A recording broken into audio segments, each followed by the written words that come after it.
দেখো 10-এর দাগের 6 অঙ্কটা কি বলেছে, 10-এর দাগের 5, 10-এর দাগের 5-এর অঙ্কটা কি বলেছে না x square by x equals to 6 সমীকরণটির বীজ বা বীজদ্বয় বলে অপশান দেওয়া আছে। A equals to 0, B equals to 6, C equals to 0 ও 6, ডি ইকুয়ালস টু -6।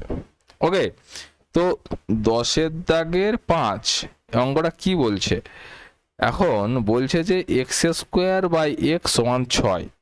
ঠিক আছে, তা আমরা কি করব, আমরা এক্স আর এই একটা এক্স কেটে দিলে, নিচে একটা এক্স ওপরে একটা এক্স কেটে দাও, তাহলে ওপরে দুটো এক্স ছিল একটা এক্স থাকবে, এক্স সমান 6।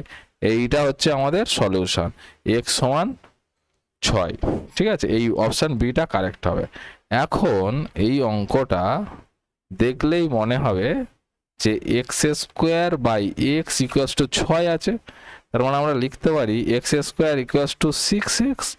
তার মানে আমরা করতে পারি x square minus 6x equals to 0। তার মানে আমরা করতে পারি এক্স এখানে কমন নিলে এক্স মাইনাস 6 ইকুয়ালস টু 0। তার মানে আমরা বলতে পারি যে এক্স ইকুয়ালস টু 0 অথবা x minus 6 equals to 0। X equals to 0 একটা সলিউশন পেলাম, আর এক্স মাইনাস 6 থেকে এক্স একটা সলিউশন পেলাম। তাহলে এখানটা দুটো সলিউশন হতো, x equals to 0, x equals to 6।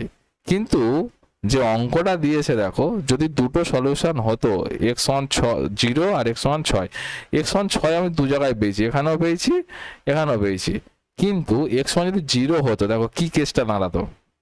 তার মানে এই যে ফিগারটা, এই ফিগারটা কেমন দাঁড়াতো, 0 স্কোয়ার বাই 0 দাঁড়াতো সমান সমান 6। এটা কি কোনোদিন সম্ভব? 0 স্কোয়ার বাই 0 কোনোদিন 6 হবে না, ঠিক আছে, তাই হবে না।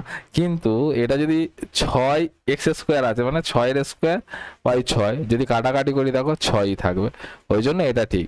তার মানে যদি কোনো সমীকরণ এক্স স্কোয়ার বাই এক্স থাকে, এরকম বাই আকারে যদি দেওয়া থাকে, তাহলে আমরা কি করব, আগে যেটা কাটাকাটি যায় সেটা কাটাকাটি করে নেব, তারপরে অঙ্কটা করব। তো এক্স মাইনাস 6 ইকুয়ালস টু 6, এটাই অ্যান্সার হবে, অপশান বি হচ্ছে কারেক্ট। বোঝা গেল?